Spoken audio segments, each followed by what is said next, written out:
Hermano Moy, su familia, están aquí, ¿verdad? Nuevamente con nosotros, gloria al Señor. Yo diría que ya ni se fuera, hermano. ¿Cómo ven? Le da risa, hermano. Nos gozamos, ¿verdad? Que se queden, sí, que se queden, gloria al Señor. Amén, gloria a Dios. Vamos a ir a la Biblia, amados hermanos, y vamos a estar allí en el capítulo 2 del libro del Apocalipsis, gloria al Señor. Todavía no salimos del capítulo 2, pero hoy vamos a estar mirando otra iglesia, gloria al Señor, que es la iglesia de Tiatira. Capítulo 2 del libro del Apocalipsis y el versículo 18, ahí es donde vamos a estar en esta noche centrados. Dicen amén cuando estén ahí, hermano. Gloria a Dios. Leemos la palabra en el nombre del Padre y del Hijo y del Espíritu Santo.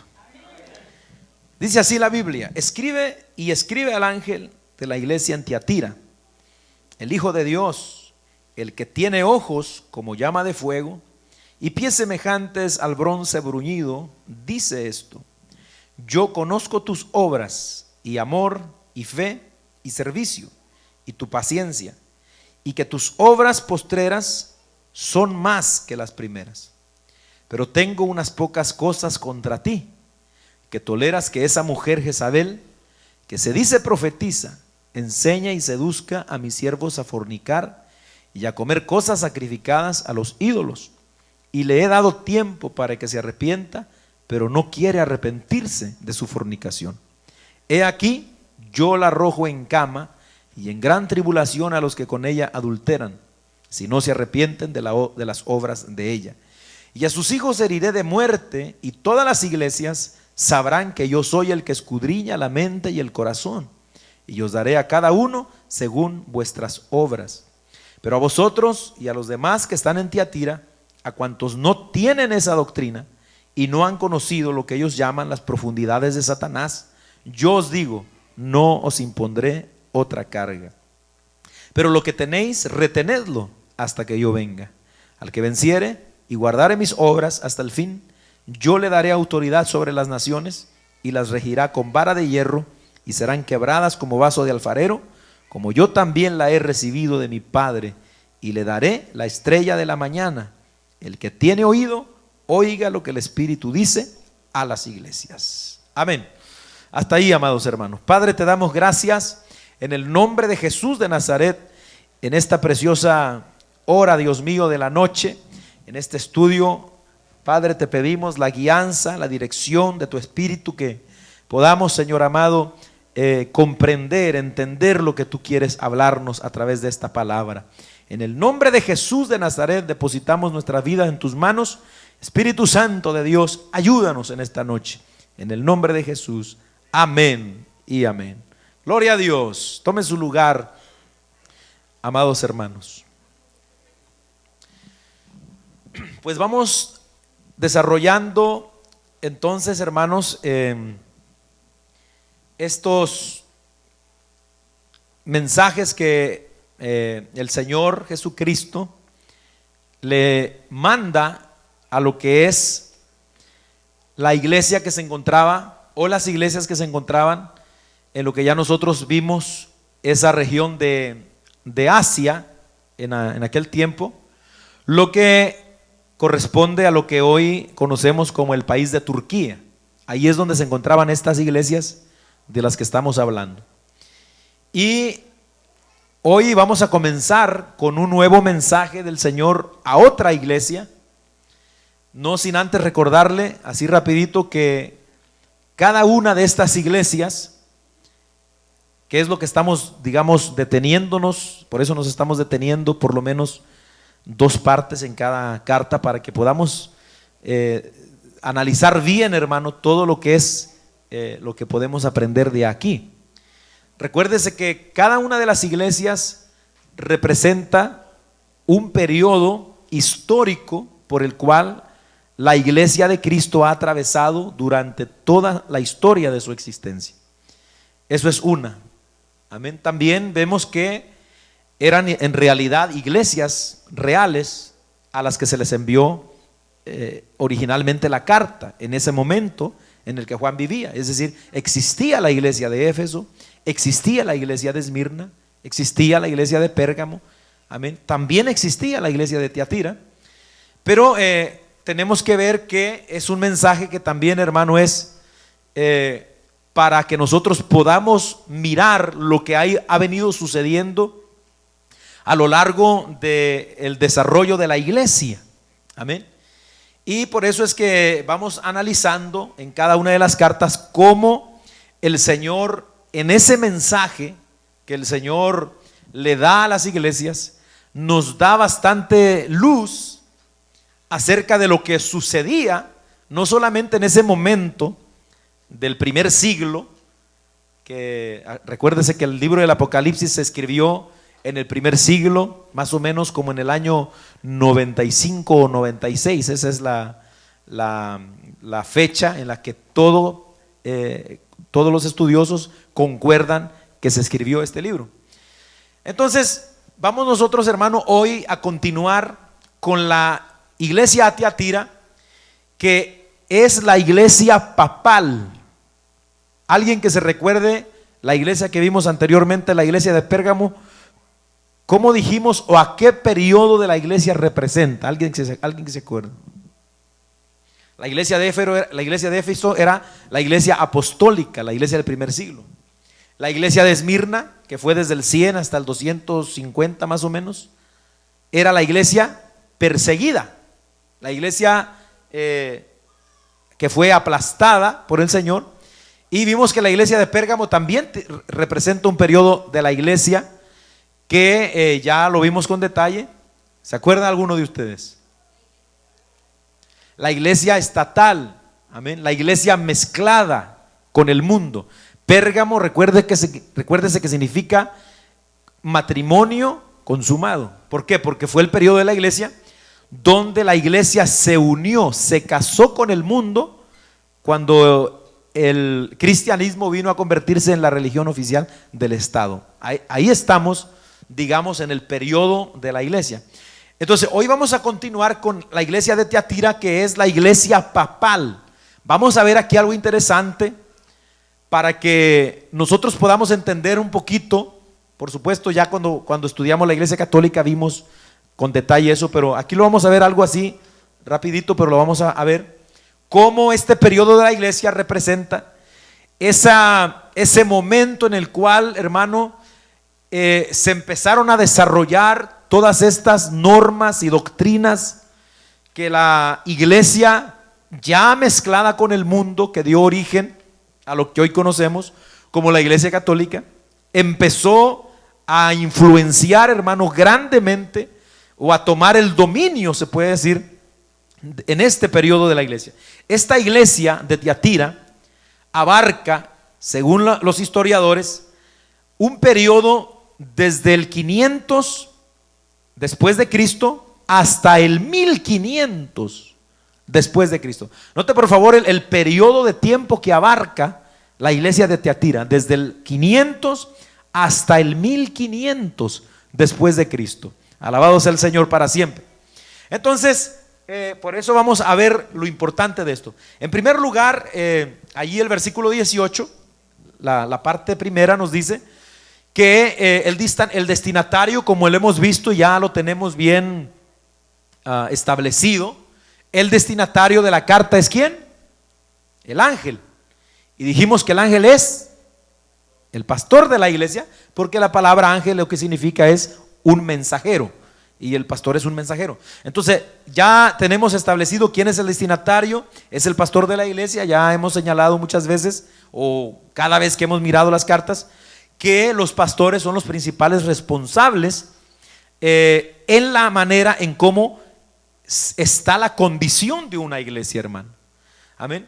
Esa es, sin lugar a dudas, el pastor es el mayor responsable. Me han estado escribiendo hermanos a veces por las redes sociales, por el Facebook en privado, donde me dicen: hermano, ¿qué me aconseja? Porque mire, para allí y para allá. Yo sé que no hay ninguna iglesia perfecta de este lado del cielo, hermano, ni una. Amén. Y como dijo un predicador antiguo, y si hay una, le aconsejo que no vaya porque le echa a perder, ¿verdad? Pero no hay ni una sola iglesia buena, perfecta. Pero sí hay iglesias, unas que se preocupan más que otras por el bienestar espiritual de las almas, hermano. Entonces, pero esas iglesias donde las gentes no se preocupan por digamos, el bienestar espiritual de las personas, son iglesias, mis amados hermanos, que el mundo las arrasa, las destruye. Entonces, porque siendo el pastor el principal responsable, dice, por ejemplo, Oseas capítulo 4, versículo 9, cuando Dios, por ejemplo, quería reprender a Israel, decía Dios, como es el sacerdote, así es el pueblo. Dando a entender que el sacerdote, como era corrupto, todo el pueblo era corrupto. Como va el sacerdote, así va el pueblo. Y pudiésemos decir también en términos de hoy de la iglesia, que así como va el pastor, así va a ir la iglesia, hermano. Amén. Entonces, por esa razón es que va dirigida al ángel, al pastor de la iglesia. Y bueno, aparte de este libro del Apocalipsis, solo se encuentra una mención a esta ciudad de Tiatira, porque vamos a ver un poquito del contexto histórico de la ciudad primero, no de la iglesia, sino de la ciudad de Tiatira. Aparte de este libro, solo hay una mención de Tiatira en la Biblia y se encuentra en el libro de los Hechos capítulo 16 y versículo 14. Amén. Allí en Filipos, donde Pablo ganó a una mujer, que usted que lee la Biblia, los que no leen la Biblia van a quedar en el aire, pero los que leen la Biblia saben que Pablo ganó una mujer ahí para Cristo, y la Biblia la llama por nombre y dice que era de la ciudad de Tiatira. ¿Se acuerdan? Lidia, esa señora o esa hermana que Dios abrió el corazón para que oyera la palabra. Ella estaba en Filipos cuando Pablo fue a predicar allí, y ella abrió su corazón, Cristo se metió y ella se salvó por la predicación de la palabra. Pero dice la Biblia que ella era una mujer vendedora de púrpura que era de la ciudad de Tiatira. La Biblia no nos da mucha explicación de cómo se fundó la iglesia, pero podemos suponer que esta mujer, al regresar a Tiatira, pudo ser participante, si no la fundadora, pero participante para que esta iglesia se comenzara a gestar, a formar, hermano.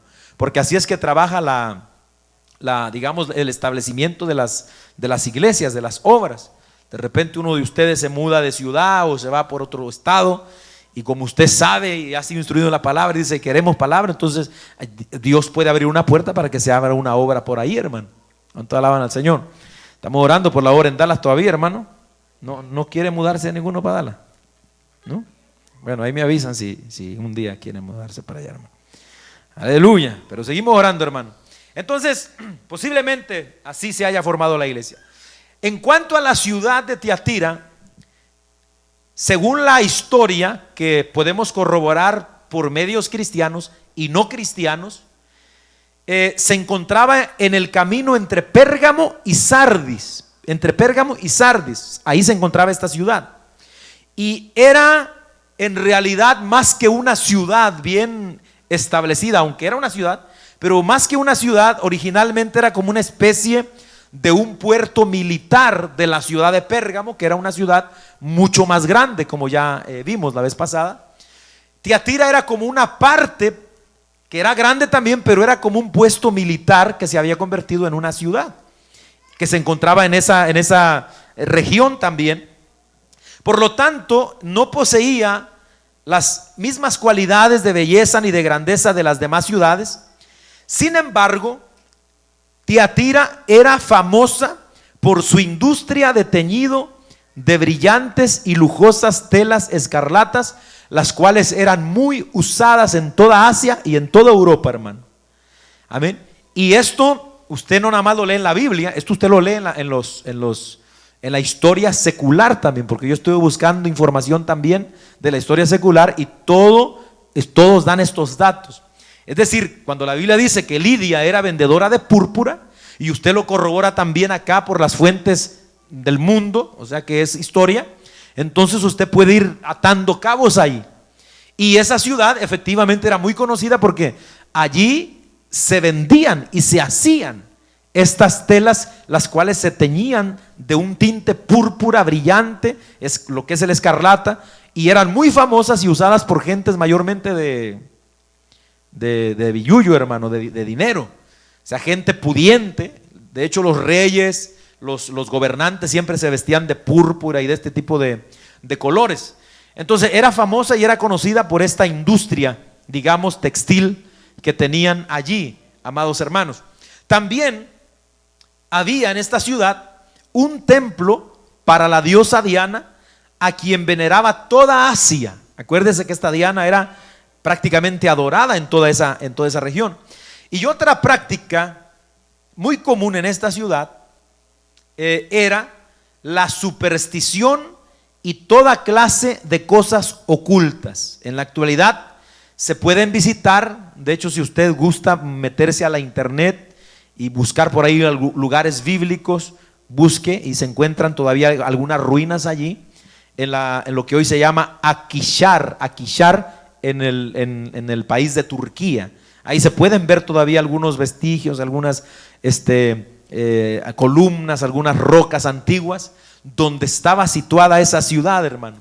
Y por supuesto también quedan algunos vestigios de esos templos paganos, amén, y de esas prácticas que se tenían en esas regiones. Porque acuérdese que lo que era la cultura romana, la cultura griega, que de hecho los romanos heredaron mucho de la cultura griega, amén, porque digamos el idioma que se hablaba, el idioma común que se hablaba allí en todo el imperio era el griego mayormente.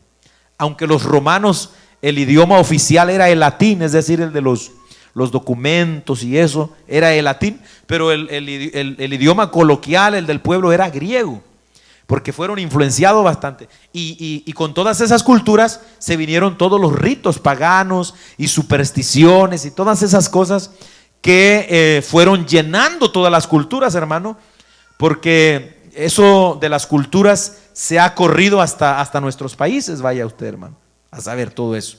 De esas supersticiones, hermano, que bueno, ya yo creo que sabemos lo que son las supersticiones, eso de que con la brujería y el espiritismo y el horóscopo y todas esas cosas, amén, ahí estaba saturado de eso, amén, aleluya. Eso era más o menos lo que era la ciudad de Tiatira. Tiatira significa sacrificio continuo. Eso es lo que significa la palabra Tiatira, sacrificio continuo. Y aquí es donde vamos a ir, hermano, prestando más atención para que vayamos identificando lo que es este periodo de la iglesia del que vamos a hablar un poquito. Entonces, ¿cómo dijimos que significa Tiatira? Sacrificio continuo. Ok. Una vez más, el significado del nombre de la ciudad nos muestra lo que estaba ocurriendo en este periodo de la iglesia. Fue aquí, en este tiempo de la historia, donde después de haberse mezclado, escuche dónde nos quedamos en Pérgamo, recuérdese, después de haberse mezclado la iglesia con el estado pagano de Roma, vimos que cada vez más la iglesia se fue haciendo más romana y menos cristiana, más pagana y menos cristiana. Es decir, cuando hubo esa mezcla, cuando el emperador Constantino proclamó oficialmente al cristianismo como la religión, ya nosotros vimos que empezaron a mezclarse las costumbres y las tradiciones paganas dentro de la iglesia, hermano. Y nosotros vimos, ¿verdad?, cómo poco a poco esto vino, hermano, a constituirse en un problema serio para la iglesia pura y santa del Señor. Por eso es que a Pérgamo le dijo, amén, el Señor le habló fuerte, la espada aguda, ¿verdad?, de dos filos, el que tiene la espada aguda, porque iba a venir a dividir, a separar el Señor. Entonces, esta etapa, hermano, después de esta mezcla, viene, hermano, a suceder muchas otras cosas, donde el estado pagano de Roma empieza a llenar a la iglesia cristiana. Y es en este tiempo donde surge por primera vez el papado romano. Mire, por ejemplo, si usted le pregunta hoy a un católico romano, pero esos católicos que son fieles, no esos que dicen que son y no son nada, hermano, sino esos católicos que son católicos, ellos le tienen incluso hasta la lista de todos los más de 200 papas que ha tenido la iglesia católica. ¿Y sabe desde dónde comienzan a contar ellos de los papas? desde Pedro. Ellos dicen que Pedro es el primer papa. Y después vino uno que se llama Lino, que está en las cartas de Pablo. Eso se lo sacaron de la manga, ellos, hermano. Y luego empiezan a poner otros y otros y otros. Pero fíjese que oficialmente no fue hasta este periodo que estamos viendo aquí, en el año aproximadamente 608, mis amados hermanos, en el año 608 después de Cristo, fue cuando oficialmente, por primera vez, se declara el papado tal y como lo conocemos hoy día. 608 después de Cristo. Note ese dato importante para cualquier amigo católico que venga a decirle que Pedro fue el primer papa. Se estableció el papado oficialmente hasta el 608. Ahora, no es que antes no hubiera gentes que se proclamaran papas, pero no se había reconocido hasta ese momento, oficialmente. ¿Por qué? Bueno, porque cuando, digamos, la iglesia en realidad, no me quiero detener mucho ahí, pero para que más o menos tengamos una idea, la iglesia en realidad, hermano, desde que comenzó usted ve que fue una iglesia local. O sea, la iglesia nunca fue o nunca pretendió ser como por ejemplo la iglesia romana hoy día, o la iglesia católica romana quiere tener un dominio, una jerarquía sobre todo al pueblo laico, hermano. No, así no fue. Es decir, no había un solo pastor para toda la iglesia, como hay un solo obispo hoy, que es el obispo romano, el papa romano. No, cada ciudad tenía su pastor. Cada iglesia tenía cada ciudad tenía su iglesia. Recuérdese, la iglesia de Pérgamo tenía su ángel. No era que tenían un templo así y que era una iglesia así como somos aquí nosotros, porque eso era diferente allá. Pero todos los cristianos, digamos, que había en Éfeso, amén, para esa iglesia Dios había levantado un pastor. Y de ahí había ancianos que eran los que gobernaban ahí a la iglesia y los ayudaban espiritualmente.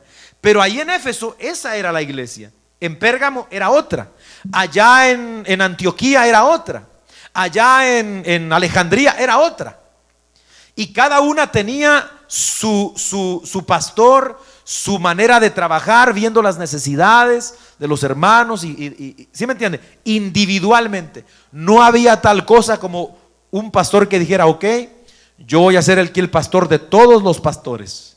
Y todos los pastores tienen que sujetarse a mí, porque yo soy el pastor de los pastores y no pueden hacer nada sin que yo no lo ordene. Eso no existía, hermano. Si usted, por ejemplo, lee, me parece que es 1 de Pedro capítulo 5, versículo 1, a Pedro, que supuestamente es el primer papa, Pedro en la Biblia nunca reclamó ninguna supremacía sobre los demás pastores. De hecho, en 1 de Pedro capítulo 5 y verso 1 para adelante, Pedro dice: ruego a los ancianos. Y luego dice: yo también anciano, dice. ¿Sí o no? Ruego que apacienten la grey de Dios, no con fuerza, sino voluntariamente. Amén. No por ganancia deshonesta. Amén. Y Pedro está hablando de la manera como se deben de tratar a los hermanos, pero no se está poniendo por encima de nadie. Entonces, ¿qué fue lo que pasó?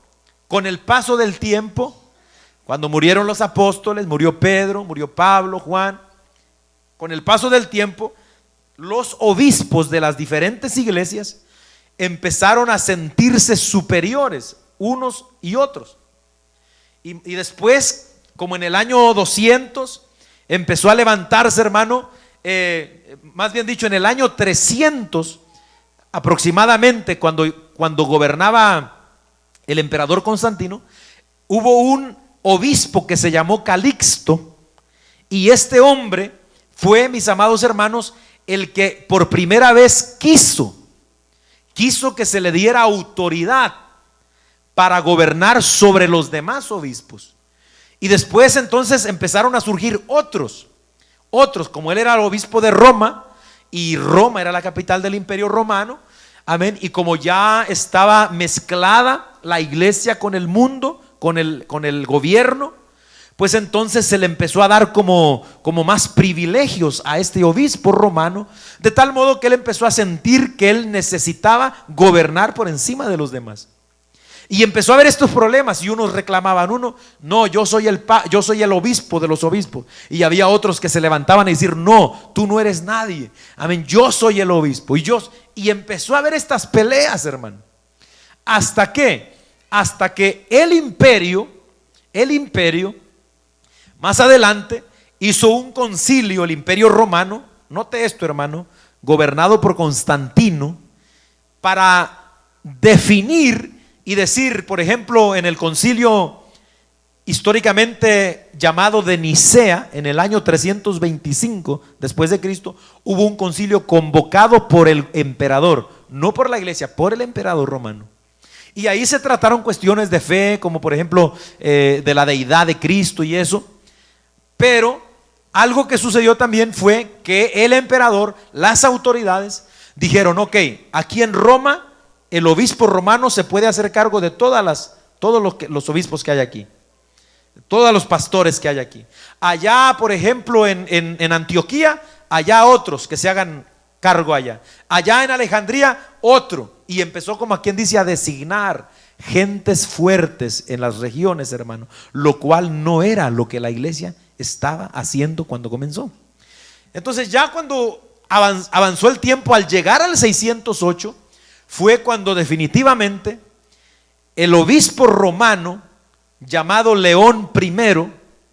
Bonifacio, déjeme, aquí lo tengo apuntado, Bonifacio III fue oficialmente el primer papa de la Iglesia Católica Romana, hermano.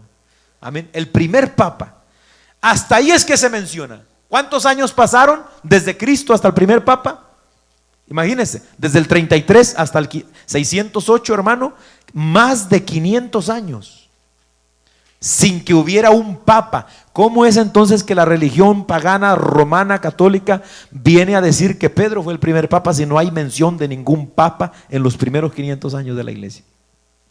Son datos importantes, hermano, para nosotros tirar por tierra con la Biblia y con la historia que esta religión que ha hundido en el infierno a miles de almas, hermano, amén, es, hermano, una máquina de tragar almas. No es una iglesia de Dios, hermano, no, sea el nombre del Señor glorificado. Entonces note, este periodo es la iglesia de Tiatira, amén, desde el 500 hasta el 1500 después de Cristo. Ok, por primera vez entonces Bonifacio III fue el primer papa en el año 608. Dentro de las muchas herejías, escuche esto, que se empezaron a adoptar en este tiempo en el que la iglesia ya estaba mezclada, infiltrada por el paganismo, empezaron a surgir estas ideas y estas doctrinas tales como, por ejemplo, la doctrina del purgatorio. ¿Sabe cuándo comenzó la doctrina del purgatorio de la iglesia católica? En el 593 después de Cristo. Es decir, los primeros cristianos nunca predicaron del purgatorio. ¿Cuándo se estableció la doctrina? Hasta el 593. Otra doctrina fue el culto a las imágenes. En el 787 después de Cristo, la iglesia cristiana, entre comillas, pero más pagana que cristiana, empezó a adoptar el culto a las imágenes. Se le podía ahora adorar, prender velas a las imágenes de los santos, de San Pablo, de San Pedro, de San de San lo otro. Amén.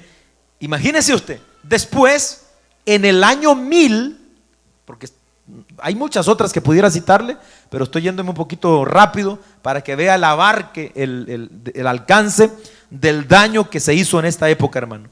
En el año 1000 se oficializó como dogma, hermano, la canonización en la Iglesia Católica Romana. ¿Qué es la canonización?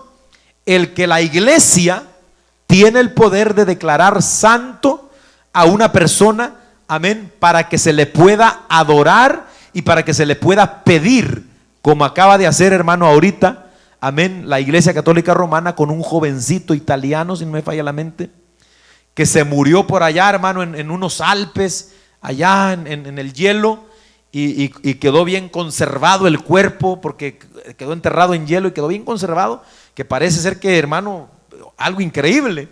Bueno, como era un devoto católico, ¿qué hicieron? Amén, desde hace años empezaron a proclamar que querían que fuera santo, y ahora, hace poquito, unos meses atrás, ya se hizo santo oficialmente. Esto es lo que significa canonizar. ¿Qué pasa? Usted va a encontrar la imagen de ese, es un santito más cool porque trae jeans y trae una sudadera con gorro. Y usted sabe, pero ahí está y lo tienen en los templos, hermano. Y la gente le puede prender veladoras ahora y le puede pedir que le ayude. Esto es la canonización, esto es una blasfemia, hermano. ¿Cuándo comenzó esto? Esto comenzó en el año 1000, hermano, en el año 1000. Mucho después. O sea que esto no es ninguna práctica cristiana. También se introdujo lo que hoy conocemos como el sacrificio de la misa en el año 1100. Y escuche esto con cuidado, hermano. ¿Qué dijimos que significa Tiatira? Sacrificio continuo. Ok, sacrificio continuo. Fue en el año 1100 después de Cristo que se adoptó la doctrina de la misa. ¿Qué es la misa según la Iglesia Católica Romana? Oiga esto, la misa católica es el sacrificio continuo de Cristo por los vivos y por los muertos. Oficialmente, eso es la misa, el sacrificio continuo de Cristo por los vivos y por los muertos. Entonces, por esa razón es que el Señor le manda la carta a la iglesia de Tiatira, porque el nombre de Tiatira tiene un significado que nos da a entender lo que estaba sucediendo en este momento, hermano. Porque si hay algo que distingue a la iglesia católica de todas las demás religiones, es la misa. La misa. Y estoy seguro, y usted puede hacer la prueba, si usted habla con una persona católica, muchos de los fieles católicos no saben ni siquiera qué significa la misa. Pero si usted lee el catecismo, porque yo he leído el catecismo, amén, y ahí dice claramente que es el sacrificio por los vivos y por los muertos. Ahora, ¿en qué manera es un sacrificio? Dicen ellos, es un sacrificio incruento, es decir, no es un sacrificio con sangre, pero es un sacrificio, dicen ellos, que se hace en cada ocasión y lugar donde se celebra la Santa Misa, dicen los católicos.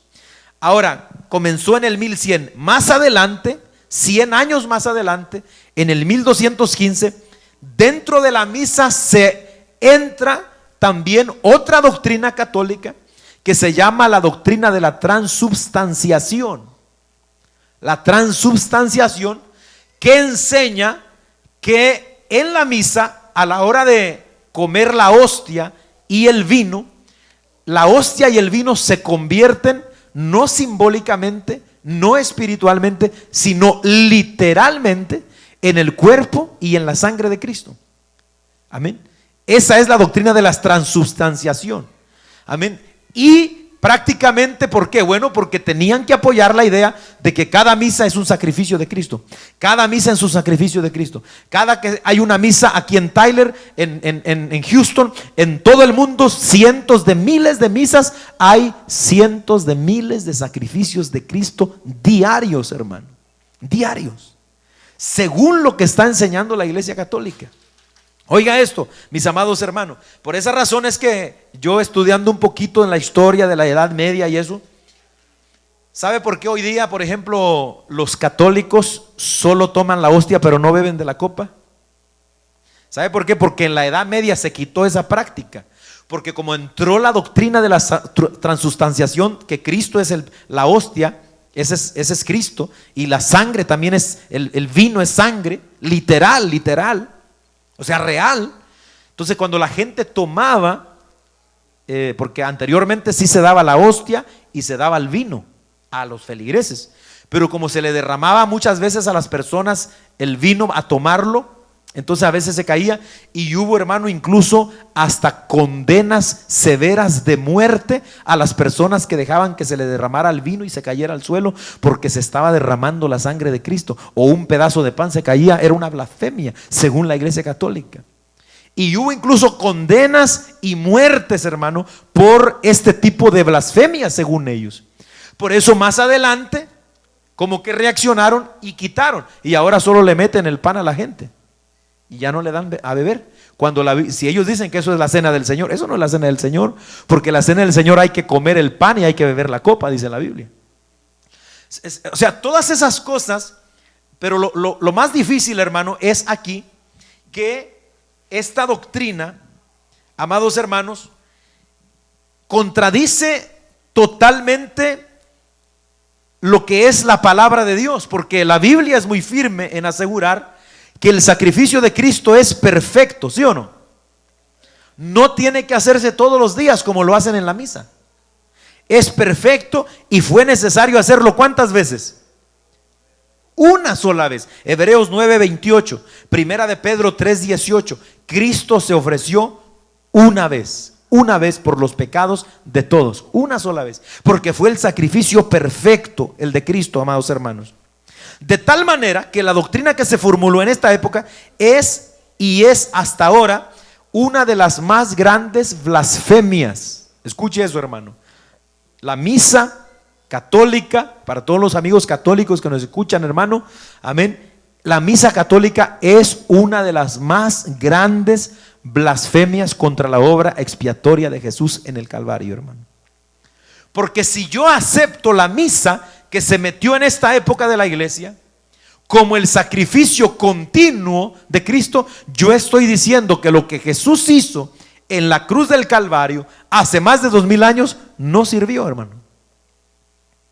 No fue suficiente, no fue completo. O sea que cuando Jesús dijo: consumado es, Padre, en tus manos encomiendo mi espíritu, estaba mintiendo, porque no estaba consumado. ¿Se da cuenta entonces el problema y el dilema? No solamente, hermano, doctrinal, teológico que implica esto. Esto es un disparate total, hermano, que contradice la Biblia. Alabado Señor. Todas estas cosas estaban sucediendo en la época de la iglesia de Tiatira, que representa estos años desde el 500 hasta el 1500. Más de 1000 años, hermano, estuvo la iglesia romana dominando. Y usted va a ver, yo no puedo entrar en todos los detalles, pero si usted estudia la historia de los papas, hubo papas, hermano, que eran el mismo diablo. El mismo diablo. Papas adúlteros, fornicarios, con hijos regados por todas partes, hermano, borrachos, homosexuales. Y esto no lo estoy diciendo yo, la misma iglesia católica reconoce que tiene como 37 papas, que más que papas eran diablos, dicen ellos.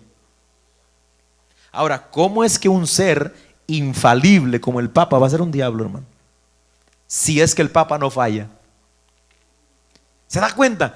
Todo esto, por eso es que se llama también el periodo del oscurantismo. Todo el tiempo que dominó la iglesia romana, hermano, fue una oscuridad total. No solamente una oscuridad espiritual, sino, hermano, intelectual. ¿Sabía usted que la iglesia católica era la que decía lo que se creía y lo que no se creía? ¿Sabe que si la iglesia católica decía la tierra es plana, todos tenían que creer que la tierra era plana? Y cuando salió los que empezaron a descubrir que la tierra no era plana, sino, creo que fue Galileo, ¿no? ¿Alguien se acuerda? El que dijo que la tierra no era plana, sino que era redonda. El que inventó el telescopio. Amén. Entonces, la iglesia, ¿qué hacía con los científicos? Se oponía, los condenaba o los excomulgaba, hermano. Porque la ciencia tenía que ser aprobada por la iglesia católica. Por eso todo estaba, hermano, en tinieblas prácticamente. Cualquier descubrimiento, la iglesia rápido venía a querer dominar ahí. Rápido venía a querer poner mano. ¿Para qué? Porque ellos tenían un control total, hermano, sobre todas las cosas, sobre todas las cosas. Bendito el Señor. Por eso es que todo estaba aplanado. ¿Hasta cuándo fue que se empezó a levantar los descubrimientos científicos, tecnológicos y todo? ¿Sabe cuándo fue? Hasta después de que la iglesia católica se vino para abajo. Y se vino. Después de la reforma protestante. Por eso es que cuando a alguien le diga que los cristianos no aportan bien para la sociedad y que no sirven para nada, reprenda al diablo y dígale: ¿sabes que los mejores científicos primeros fueron cristianos? ¿Usted sabía que Isaac Newton, el más grande de los científicos, fue cristiano, hermano? Después de la Edad Media vino el Renacimiento y vino la intelectualidad y la ciencia a aumentarse. ¿Por qué? Porque de ahí para atrás todo estaba dominado por Roma, por la iglesia católica romana. Alabado sea el Señor para siempre. Así que, hermano, eso es un poquito para que usted vea el daño terrible No había ni siquiera escuelas, hermano, que, óigame, no se podía ni leer la Biblia. Hasta 1960, para que usted tenga una idea, fue que el Papa Juan Pablo 23, creo que fue el Papa que en ese tiempo, 1960, el que por primera vez instó a la gente, a los laicos, a que lean la Biblia, pero de ahí para atrás no se podía leer la Biblia. ¿Por qué? Porque te puedes volver loco, la puedes malinterpretar, te puede hacer mal. Cuando el Señor dice, por ejemplo, del libro del Apocalipsis, todo el que lo lee, hermano, es bienaventurado. Entonces, ¿cómo es que Roma? Claro, querían tener a la gente en ignorancia total, hermano. En ignorancia. Porque todo el que lee la Biblia, el Señor le alumbra. ¿Cuánto alaban al Señor, hermano? Amén. Si hay alguno en la oscuridad hoy día es porque no quiere leer la Biblia. Porque la Biblia es lumbrera, lámpara es a mis pies tu palabra, dice la Biblia, hermano. A su nombre, gloria. Ok. Ese más o menos a grandes rasgos es el periodo en el que, digamos, comprende la iglesia de Tiatira. Ahora, vamos a ver lo que es la parte B. Todavía estamos en el versículo 18, hermano, pero ahora la parte B, vemos que dice el Señor: el Hijo de Dios, el que tiene ojos como llama de fuego y pies semejantes al bronce bruñido, dice esto. Escuche, el Hijo de Dios. Aquí el Señor menciona dos, o se describe Él a sí mismo, y vamos a prestar atención en dos cosas: los ojos como llama de fuego y los pies semejantes al bronce bruñido. Los que se acuerdan, cuando vimos el capítulo 1, el fuego y el bronce bruñido tienen un simbolismo en la Biblia. ¿Quién se acuerda? Juicio. Cuando usted habla en la Biblia de fuego o de bronce, siempre va a estar asociado con juicio. ¿Se acuerdan del altar de bronce en el tabernáculo? Amén. Era un tipo de la cruz de Cristo. ¿Por qué? Porque ahí en el altar es donde se llevaba y se consumía la ofrenda por el pecado. Allí se quemaba. Y Cristo también fue sacrificado allí, en el altar, mis amados hermanos, que representaba la cruz, ese altar de allá. Entonces aquí el Señor se les presenta en primer lugar el Hijo de Dios. ¿Sabe por qué? Bueno, esta es la única vez, hermanos, en el libro del Apocalipsis en el que Cristo se llama a sí mismo el Hijo de Dios. Anteriormente y más adelante vamos a ver que Él dice el Hijo del Hombre. El Hijo del Hombre. Pero aquí es el único lugar donde dice el Hijo de Dios. ¿Por qué? Porque este título identifica o enfatiza su divinidad. Es decir, era, hermano, en aquel momento cualquier persona que oyera que a Jesús se le decía Hijo de Dios, entendía que lo que se quería decir es que Él era Dios, era un ser divino. Entonces Jesús se les presenta como el Hijo de Dios, porque aquí, hermano, ya aparte de las muchas sectas que empezaron a levantarse, como los arrianos, que dicho sea de paso, los arrianos fueron los que dieron origen a los testigos de Jehová, que son los que niegan, por ejemplo, que Jesús sea Dios. Ya existían en ese tiempo y ya estaban peleando, hermano, en ese tiempo, desde el siglo III, la iglesia. Entonces no solamente es apropiado cómo Jesús se presenta por esa razón, sino que también, por otro lado, aquí en el periodo de la iglesia de Tiatira que estamos mirando, es también donde se adoptó la idea de llamar a María Madre de Dios. ¿Se acuerdan? Ya vimos en el catolicismo que a María también, en este periodo de tiempo, más adelante, ya del 500 para adelante, se le empezó a llamar Madre de Dios. Y se empezó a poner a María incluso por encima de Cristo, como que María fuera la divina y Cristo no. Entonces también podemos entender, hermano, que cuando Cristo dice soy el Hijo de Dios, nos está diciendo que Él es quien tiene la naturaleza divina y no María, amén, o quien el sistema romano pone por encima de Él. Porque si usted ve, sinceramente hablando, hermano, para el católico es más importante María que Jesús incluso. Mi madre santa, mi madre, no sé, y mi madre, y poco hablan del Señor Jesucristo, ¿sí o no? Cuando usted entra a una iglesia católica, casi siempre, no le digo que entre, pero casi siempre va a ver que hay una imagen de la Virgen grandota y un Cristo pero chiquito. Pero la Virgen tiene que ser enorme, hermano, enorme. Y por allá, así medio de lado, medio con ojos de borrego, medio muerto, un Cristo, hermano, ahí. Pero inferior. ¿Por qué? Porque siempre se tuvo la idea de que María era la madre de Dios, lo cual es también un disparate total. Porque si María es la madre de Dios, entonces Dios es menor que María. ¿Se da cuenta? Porque si María es madre de Dios, Dios, amén, fue después que María. Entonces los amigos católicos, amén, y de ahí vienen otras cosas como la asunción de la Virgen María, otra cosa, la inmaculada concepción de que María fue concebida sin pecado, es decir, al igual que Jesús, y otras cosas que se inventaron, amados hermanos. Pero entonces vemos que el Señor dice: no, yo soy el Hijo de Dios. Y dice, hermano, también que Él es el que tiene ojos como llama de fuego. El llama de fuego. Bendito sea el Señor para siempre. Y cabe resaltar también, hermano, que por ejemplo a Jesús casi siempre en el catolicismo se le dice el Hijo de María. El Hijo de María. Amén. Y a María se le llama entonces la Madre de Dios, pero a Él el Hijo de María, no el Hijo de Dios. Alabado sea el Señor. Entonces aquí, hermano, la mención como los ojos como llama de fuego, los pies semejantes al bronce bruñido, son tomados, como dijimos, del capítulo 1, versículo 14 y 15, y nos hablan del juicio terrible que Cristo está por hacer debido a lo que Él señala más adelante. Escuche eso: yo soy el que tiene ojos como llama de fuego. Acuérdese, los ojos como llama de fuego tienen que ver con una mirada que escudriña. Acuérdese de lo que vimos de la descripción. Escudriña, es decir, a Dios, a Jesús, no le impresionan las apariencias, hermano.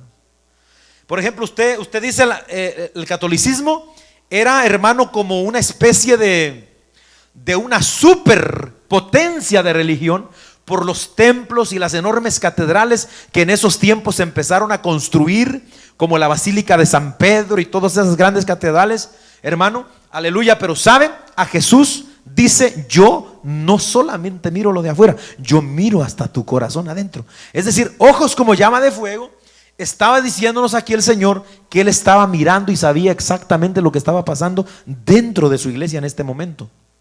Tiatira, tú dices que eres mi iglesia, pero yo veo que tú estás completamente pagana. Estás completamente mundanalizada. Dejaste que Roma se metiera en ti. Mira, hermanos, si seguimos hablando y hablando, por ejemplo, ¿de dónde cree usted que viene la mayoría de las fiestas que en el día de hoy se celebran? Incluso, y que las iglesias evangélicas también las están adoptando muchas. ¿De dónde cree usted? De Roma, de la iglesia romana. Porque ¿qué fue lo que pasó? Los paganos tenían sus festividades, y cuando el emperador unió al imperio, todos los paganos tenían, no es que si querían, tenían que hacerse cristianos. Entonces la gente empezaba a convertirse según en cristianos, pero sin nacer de nuevo, hermano. Y cuando una persona se convierte en cristiano sin nacer de nuevo, es un diablo, sigue siendo un diablo, hermano. Porque aquí lo que vale es no que diga acepto a Cristo y ya, sino que nazca de nuevo de corazón. Porque hay mucha gente que ha dicho sí, acepto a Cristo, pero no nace de nuevo. Siguen siendo los mismos paganos, los mismos pecadores, los mismos borrachos, los mismos marihuanos, los mismos golpeamujeres, las mismas golpeamaridos. Qué serio se quedan ustedes, hermano. Lo que vale es nacer de nuevo. Y los paganos entonces solo se adherían al cristianismo, pero no era transformado su corazón. De tal manera que lo que hizo Roma para mantener a los paganos tranquilos fue que empezó a adoptar al cristianismo las fiestas paganas que tenían. Y un ejemplo claro de esto, hay muchos, pero un ejemplo claro de esto es la Navidad, por ejemplo. Por eso que nosotros en la iglesia, nosotros no celebramos la Navidad. Hay gente que batalla para decir esto. Nosotros somos claros y definidos. Aquí en esta congregación nosotros no celebramos la Navidad. No ponemos arbolito de Navidad. No ponemos flores de Nochebuena. No cantamos villancicos. Belén, campana de Belén. No, aquí no cantamos. Se fueron, aquí están, hermano. No hacemos nada de eso. ¿Sabe por qué razón? Porque entendemos el origen de esta fiesta. Ahora, ¿qué era la Navidad? Así rapidito, era una fiesta pagana que se celebraba el 25 de diciembre, solo que cuando se unió Roma con el cristianismo, se le cambió la identidad y se cristianizó la fiesta llamada la Saturnalia y se le dio el nombre entonces de la Navidad. Pero era una fiesta pagana, con las mismas cosas. El arbolito de Navidad era una costumbre que tenían los paganos. ¿De dónde? De los árboles frondosos que usted lee en el Antiguo Testamento. Paganos. ¿Qué eran los árboles frondosos? Se subían en un monte y a pie de un árbol frondoso la gente llegaba a traer sus ofrendas y a ponerlas debajo del árbol, porque según en la idea de los paganos, ahí es donde se reunían los espíritus. Y ahí llevaban las ofrendas al pie del árbol frondoso. Por eso Dios aborrecía esas prácticas. Pero ahora viene Roma y dice: no, este es el arbolito que representa la vida y no sé qué y no sé qué, y estos adornos y los regalitos y todo. Se ve bien bonito, hermano, bien bonito. Por eso es que hay gente que le cuesta salir de ahí. Incluso algunos de nosotros evangélicos todavía no podemos dejar el espíritu navideño, hermano. Mire, eso es así. Yo sé que esto a veces nos cuesta, hermano. Nos cuesta. Pero tenemos que ser claros en eso. Tenemos que ser claros en eso. ¿De dónde viene todo eso? Del paganismo. Del paganismo y muchas otras cosas que se fueron cambiando y adoptando nada más, mis amados hermanos. Bendito sea el nombre del Señor. Entonces el Señor miraba que que Tiatira, en Tiatira, decía que era iglesia del Señor, pero tenía todo esto, hermano. Tenía todo esto dentro de ella, practicando esto, adorando esto. Bendito el nombre del Señor, aleluya. Y entonces nosotros vemos, hermano, que el Señor dice: tú puedes aparentar tremenda santidad, tremenda dedicación a Dios por esos grandes templos que tienes, pero yo te miro lo que tú estás haciendo. Yo sé lo que hay en tu corazón. Y eso, hermano, no nada más es para el periodo que pasó, sino también para nosotros individualmente, hermano. A Dios no le impresionan las apariencias. ¿Se acuerdan cuando los discípulos en Mateo 24 iban saliendo del templo y le dijeron los discípulos: maestro, mira qué templazo, mira qué terrible edificio, maestro? ¿Y saben qué les dijo Jesús? De cierto os digo, que no quedará piedra sobre piedra que no sea derribada de este edificio. Como que ellos le dijeron: mira Señor, qué tanto te ama tu pueblo, mira Señor los edificios que te han levantado. El Señor sabía lo que había en el corazón de los judíos, hermano. Alabado el Señor. También nosotros, hermano, nosotros a veces podemos tratar de aparentar ser lo que no somos. Él tiene ojos de llama de fuego. Él ve lo profundo de nuestro corazón, hermano, y entonces si hay algo que no le agrada, Él va a hacer un juicio. Y con los pies, porque cuando usted lee la Biblia, los pies como bronce bruñido, que habla de juicio, cuando usted más adelante vamos a ver que precisamente la ira de Dios va a ser cuando el Señor pise el lagar con sus pies, el lagar de la ira de Dios, para traer juicio, mis amados hermanos. Así que es algo tremendo. Vamos a tratar de terminar con este versículo 19. Gloria al Señor. Dice aquí el verso 19: yo conozco tus obras y amor y fe y servicio y tu paciencia, y que tus obras postreras son más que las primeras. Entonces aquí en este verso 19 notamos que para el Señor nunca pasarán por alto, hermano. Esto es algo lindo del Señor. Ningún cristiano o iglesia, hermano, que tengan buenas actitudes o tengan buenas cosas. Por lo regular nosotros, cuando alguien hace algo malo, ya nos quedamos con una idea mala nada más, ¿verdad? Por ejemplo, cuando nuestros hijos se portan mal y no nos obedecen: es que tú nunca me obedeces, tú nunca vas a aprender. Pero se nos ha olvidado que siempre antes nos han obedecido, hermano. O sea, nos obedecen muchas veces. Pero a veces, una vez que nos desobedecieron: nunca me obedeces. Así somos nosotros. Pero fíjese que el Señor, a pesar de que en la iglesia estaba todo esto, Él elogia, Él alaba estas cositas, amén, porque dice que tienen obras, tienen amor, tienen fe, tienen servicio, tienen paciencia, y que sus obras postreras, incluso, hermano, lo que estaba haciendo Tiatira en ese tiempo de Juan, y podemos también señalar un poquito en el periodo de la iglesia, en esos años que abarca, que también, hermano, las obras iban aumentando. Por ejemplo, amén, por más corrupta que sea una iglesia o un sistema eclesiástico, en medio de todo ello siempre habrá gente que ame sinceramente a Dios, siempre. Oiga eso. Y en los días de Juan, la iglesia de esta ciudad tenía la virtud de que estas cualidades, amor, servicio, paciencia, fe, iban no menguando, sino que incluso aumentaban, hermano, aumentaban. Y nosotros, cuando por ejemplo vemos a la iglesia católica romana, casi siempre pensamos solo en lo malo, pero el Señor ve en cierto sentido esto y reconoce algo bueno que hace, porque no podemos negar que la iglesia católica, a pesar de todo el daño espiritual que ha causado, también ha ayudado mucho a la humanidad. O sea, ha habido muchas gentes que han sido gentes que verdaderamente han amado a Dios y se han dado a la tarea de amar al prójimo, de amar al prójimo. Y entonces, por ejemplo, usted ve que muchos orfanatorios, hospitales, centros de ayuda, de aquí, de allá, muchos son de la iglesia católica, en realidad. Y en aquel tiempo así era también.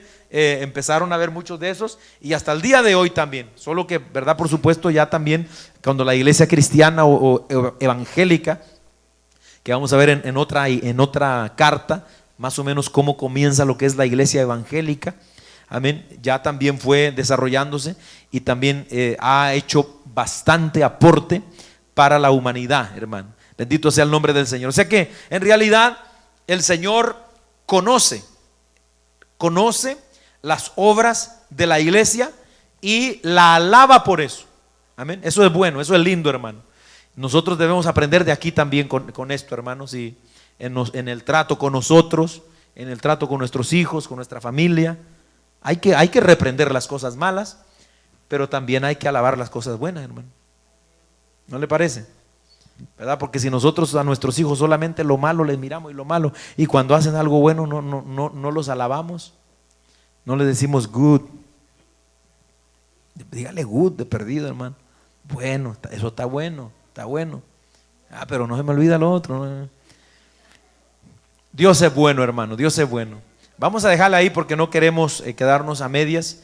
Si Dios nos ayuda, el próximo martes vamos a terminar y vamos a ver quién es esta señora Jezabel, qué representa en la iglesia, amén. Y bueno, todo lo que esto, hermano, nos va a traer. Bendito sea el nombre del Señor, aleluya. Así que vamos a dejarle ahí, mis amados hermanos, y vamos a ponernos de pie en esta preciosa hora. Gloria a Dios. Y vamos a orar también por la ofrenda. Padre, te damos muchas gracias en el nombre de Jesús por tu misericordia. Señor, gracias porque tú eres bueno, tú eres fiel. Te pedimos, eterno Dios, que bendigas esta ofrenda,